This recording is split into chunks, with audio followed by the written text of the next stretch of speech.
We're gonna begin with a few ankle rolls. So I want you to come up on the balls of the feet and back on the heels. As much as possible, really try to emphasize going back on the heels, almost as if you're gonna fall backwards. We've got Casey today joining us for the workout, and Abia, who's gonna be showing you all the modifications, so keep an eye on her. And here, I really think it's important if you're a runner, a walker, a hiker, or if you're just on your feet a lot during the day because you're a nurse or you're walking around helping people, it's important to really strengthen the lower body, right? Taking care of all the muscles that lead up all the way to the neck and shoulders so that you stay healthy and injury-free. So we're starting here with something really simple, and we're gonna start to advance this move. Now, if you're modifying, you're not jumping around today, I want you to stick with the ankle roll for this next one, and we're gonna advance and go into a double hop, okay? So we're gonna pop off the balls of the feet, bringing the toes up towards the sky.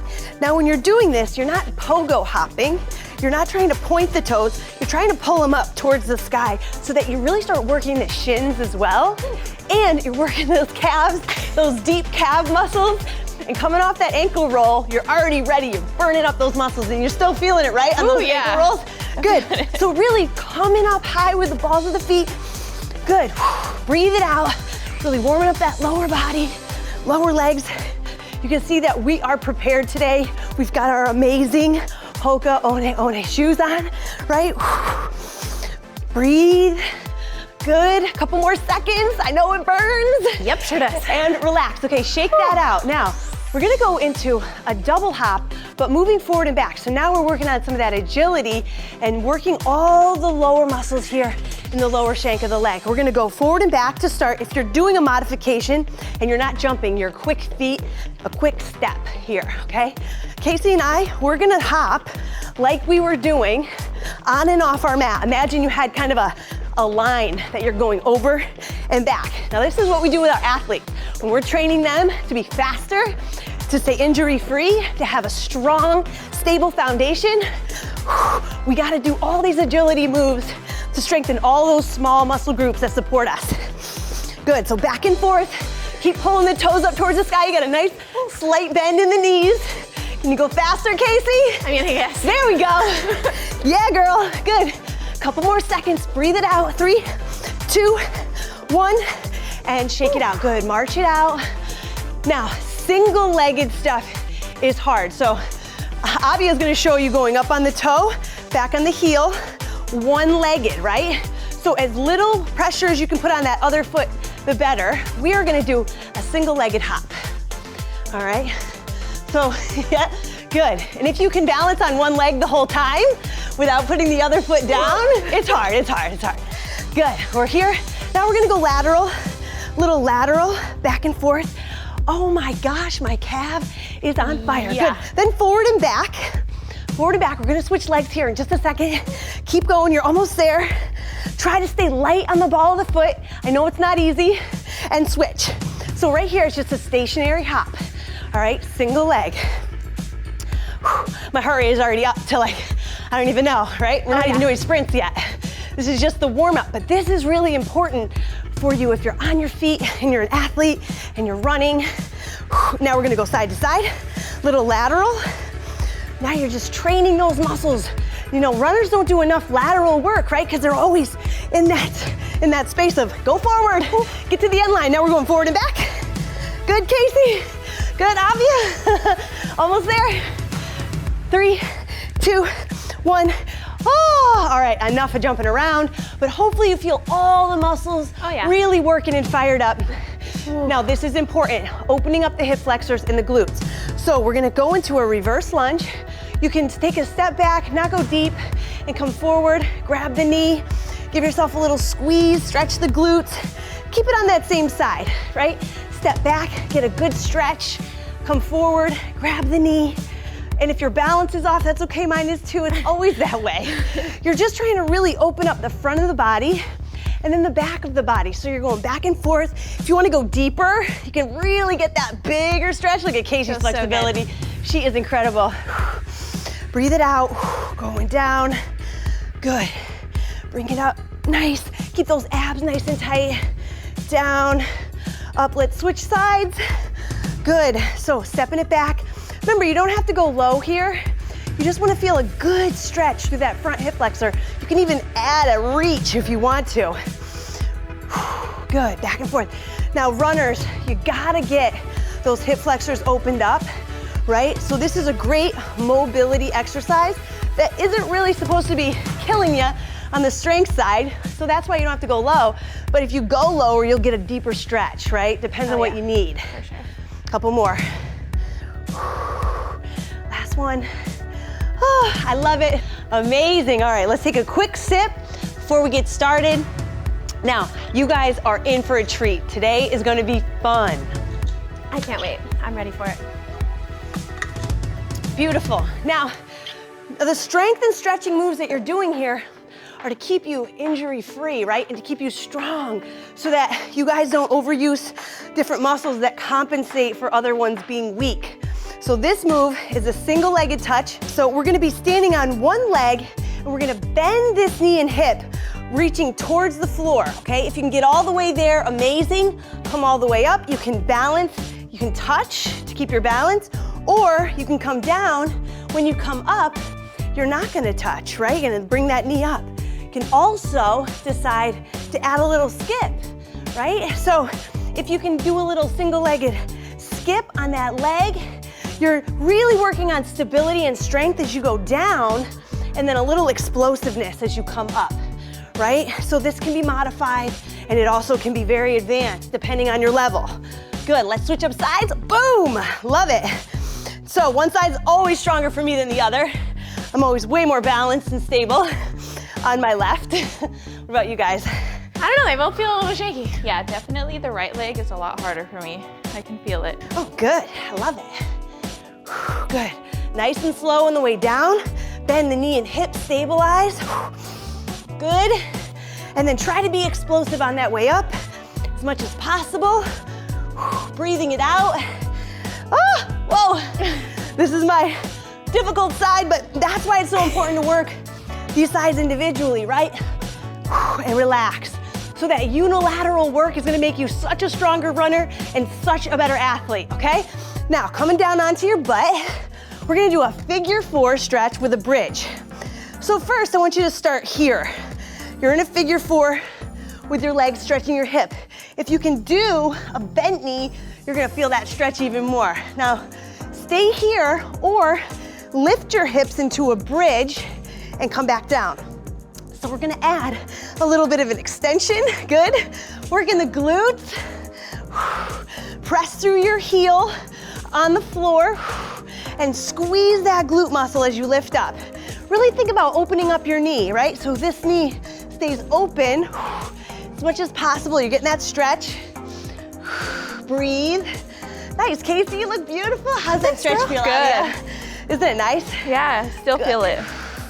And switch, all right? So you're either holding the stretch, all right? This is amazing for your hips to stay healthy. And then press up if you want to add a little strengthening to the move. You feel the stretch when you sit, and then you feel that nice extension and that glute working on that bridge. I like here too how you get your shoulders opened up, right? Yeah. So important for runners because we do everything with that forward thrusting of the arms and shoulders, really opening up those shoulders, gonna keep that body healthy. Keep a balance. One more.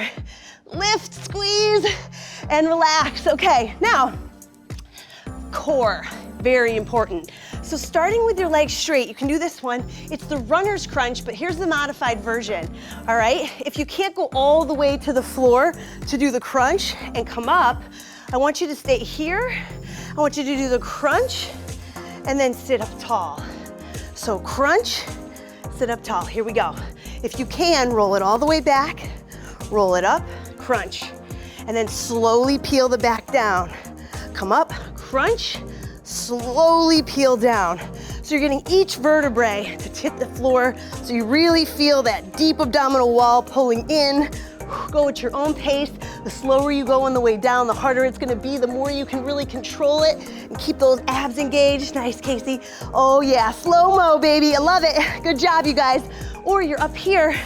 Remember, all the way tall, and then you're leaning back to crunch.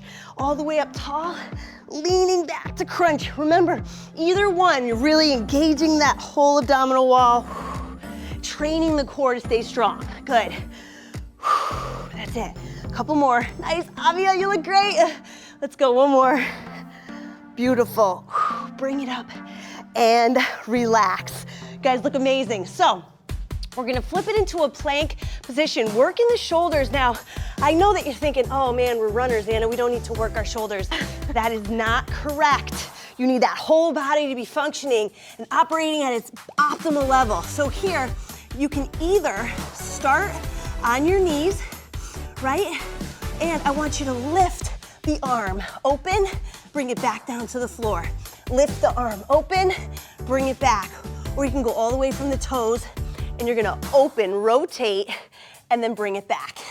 Open, rotate, and bring it back. Good job. So either way, you're working on the stability of your shoulder, your core is engaged, your abs are working. Good job, you guys. Bring it back. You don't know how many runners I know that cannot plank and use that abdominal wall to hold their body weight up.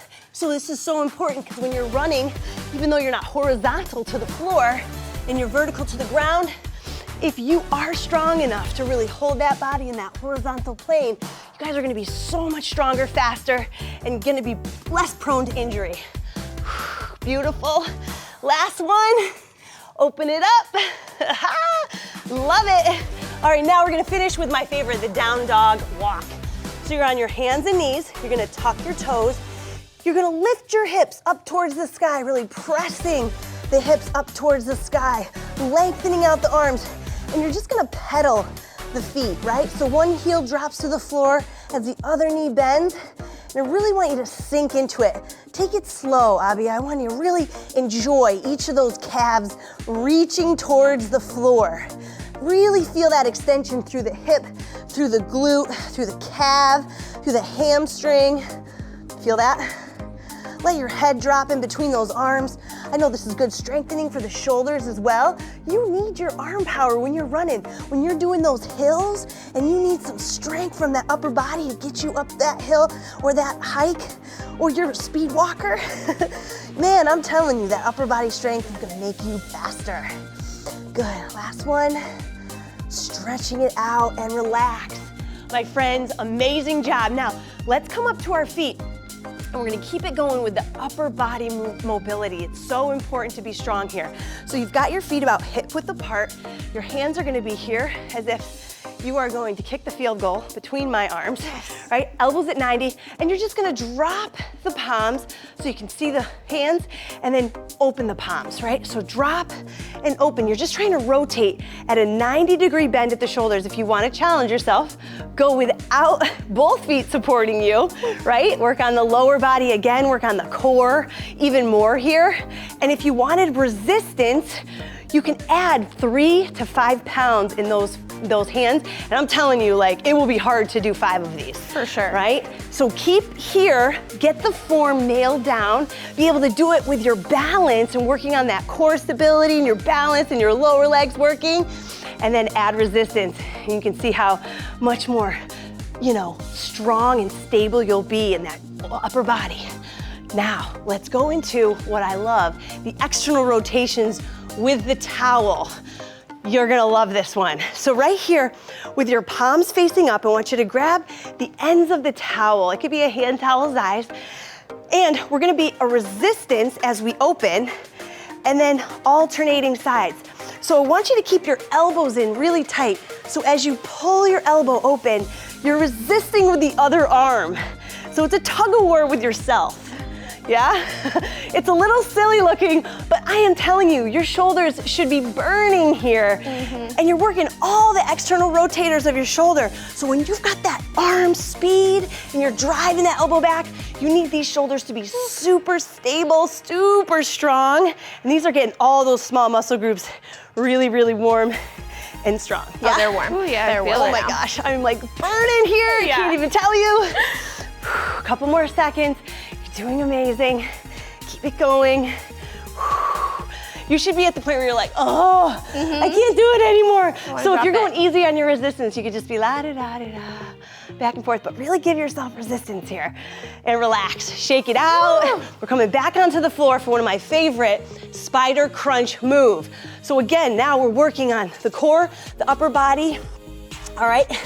And we're gonna be here in a plank position. And if you're modifying, you're just gonna bring one knee up to the opposite elbow, back and forth. If you wanna advance it, I want you to go foot to hand, back and forth, slowly, right? You're not trying to speed through this. You're trying to go as slow as possible so that you can really work on your stability, right? It's easy to be like, whoo, whoo, oh my gosh, oh my gosh, oh my gosh. But we're not working on momentum here, we're working on stability. So really try to stabilize, keep your abs engaged, or you're just not picking a hand up because this is a great modification to work your way up to this more advanced move. You can see, if I'm not tightening my abs, I just fell over, right? So you really do have to tighten your core and get yourself into that place of real stability. You're working your obliques, you're working your back, every muscle when you're working your core, you guys. So it's not just your abs, it's your back, your obliques, deep abdominals. I know. And relax. Amazing, because that is not an easy move, and I know it. All right, now, this next one, really for opening up the hips and the shoulders, the scorpion kick, all right? So, you're facing down towards the floor, your arms are open to a T, or you're gonna start modifying with your arms above your head, okay? Because for this one, you can put one hand down to stabilize as you open one leg up.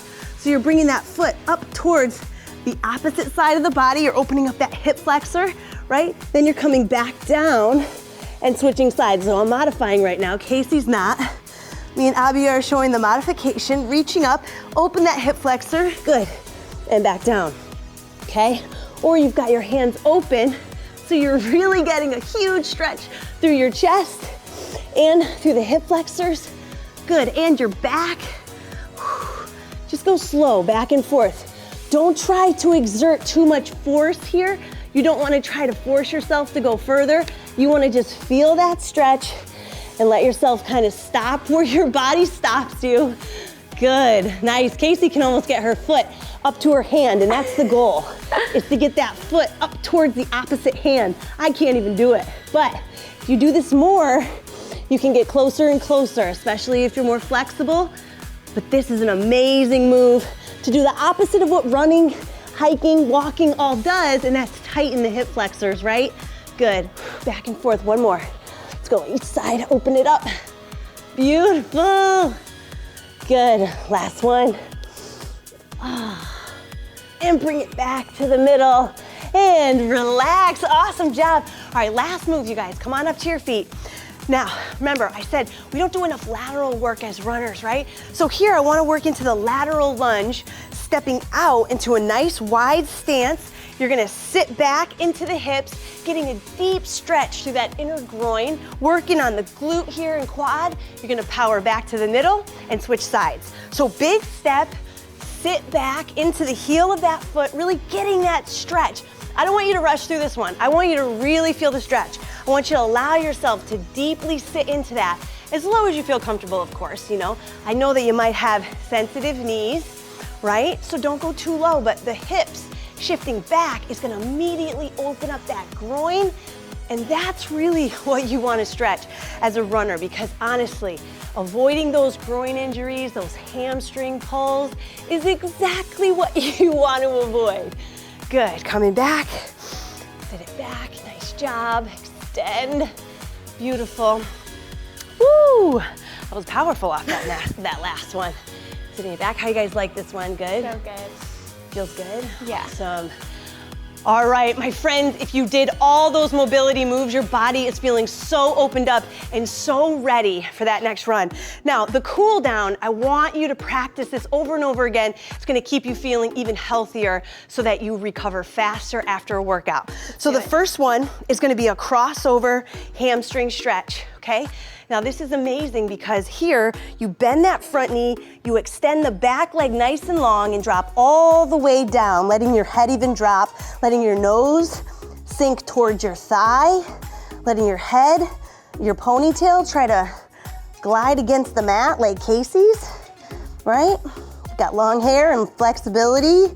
Your forehead could basically touch, but you're getting your IT band here, your hamstring, your hip, your low back. This is why I love the crossover hamstring stretch. If you haven't tried this one, it's a must for those runners, okay? Slowly peel up, get a nice extension, and switch sides. So you don't gotta be down there forever. You're getting so many muscle groups at once. Remember, a soft bend in that front knee, your back leg is nice and long, and you're getting a nice reach towards those toes, right? If you just went for a run, you might feel nice and opened up and loose, and that's the best time to do this. Just like now, when we did all those mobility and those agility moves, really keeping our body open and mobile and strong, we worked on so much stability. Good, roll it up. Awesome, you should feel that all the way through your hips, your IT band, right? Feels so oh my good. gosh, I love it. Now, the bent knee calf stretch, not a lot of people do this, but you are going to be one of the few that know it, all right? They teach it in sports performance. You're gonna have your feet as if you were going into a calf stretch. So you have your back leg straight and your front knee bent. This is just your regular, everyday calf stretch. But if you bring this foot in closer and you bend the back knee, you're gonna get a deeper calf stretch. It's the soleus. It's underneath the calf muscles that look sexy in heels. These are the muscles that wrap all the way under your foot and can cause that plantar fasciitis, you know, that little pain you get underneath your foot that gives you all that annoying pain. It is, yeah, you don't want that. So do this stretch, it's amazing. It's gonna make you feel so good. And you might not feel it at first, but really sink into it. Your body weight's right in the middle. Come up and switch. So start big, right? You feel it, press into the heel, bring it in, bend the knee.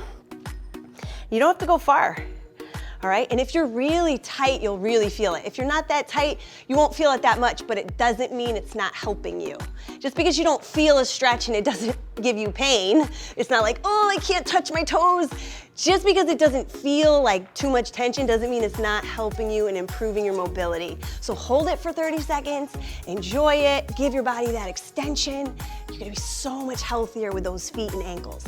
Good, nice, and relax. All right, now, standing figure four. This one takes all my friggin' strength to not fall over. Okay. But if you have something to hold on to, grab a chair, grab a couch, go into a figure four. And this is great because if you're at a light and your hips are tight, you can go right into a stretch. You can hang onto the post and you can stretch your hip. And this, my friends, getting your piriformis, it does so much work with any rotation in your hips, right? And so you're constantly rotating, using all those muscles. Make sure to stretch them. So this figure four is gonna help you out as well as seated. You can do this sitting down, right? Breathe it out. I'm giving you the best stretches for activity like running, like hiking, like walking. So remember, these are the major muscle groups that need your love, okay? So keep it in the forefront of your memory and in your practice. Oh, this one's tighter. Yeah, this is my favorite one. This hip is like, hello. Why haven't you given me any love, Anna, in a couple days? Did you forget about me? Did you forget about me? It is a tiny little muscle. Yes. Yes, find your foam roller. Find your foam roller. Good. All right, last two are gonna be very, very important. Your rotator cuff. So remember, we worked our shoulders with these and with these. This is gonna be the stretch for it. You have your wrist on your hip. You're gonna grab your elbow and pull forward. Ooh. All right? Hello. So I always reference the chicken wing when I do this stretch because we have chicken wings too. It's called our scapula, right? And so, you know, you pull a chicken wing off, there's all those tendons and muscles. We have them too, and if we don't stretch them, they get really tight and then they don't move, right? So if we don't move fluidly, then we get really slow, right? And then that's where we can tend to have pain and tightness. So remember, really open up your chicken wing, even if you're a vegetarian, right? I feel the wing. It's popping out of my back. My mom would call them angel wings. Aww. That's what she would call them. Everyone needs a mom like that. Calling you angel wings. Aw, that's why Casey's so sweet. Good. And then the last one, quads. These are your powerhouse muscles other than your glutes. But here, just doing a standing quad stretch, right? You can do this in line at the grocery store. who cares if people look at you funny, right? I do this at the airport all the time and people are like, wow, she must be like What you doing? super addicted to fitness. I'm like, no, I just sit on a plane and I just ran and now I need to stretch my quads. So remember, give your body this opening because you're using these muscles all day, every day, especially if you're using them during your runs. Breathe it out, give yourself that nice flow of oxygen. Replenish. Good, remember here, your leg shouldn't be all the way out to the side, right? Nice and close to the body. Beautiful, maximize the stretch. You can even squeeze that glute a little tighter to get that extension. Your glute is that antagonistic muscle to your quad, and so if you squeeze it, it's gonna pull that muscle into a deeper stretch. And relax. You are amazing. Way to get your mobility, your agility, and all your flexibility in to have an amazing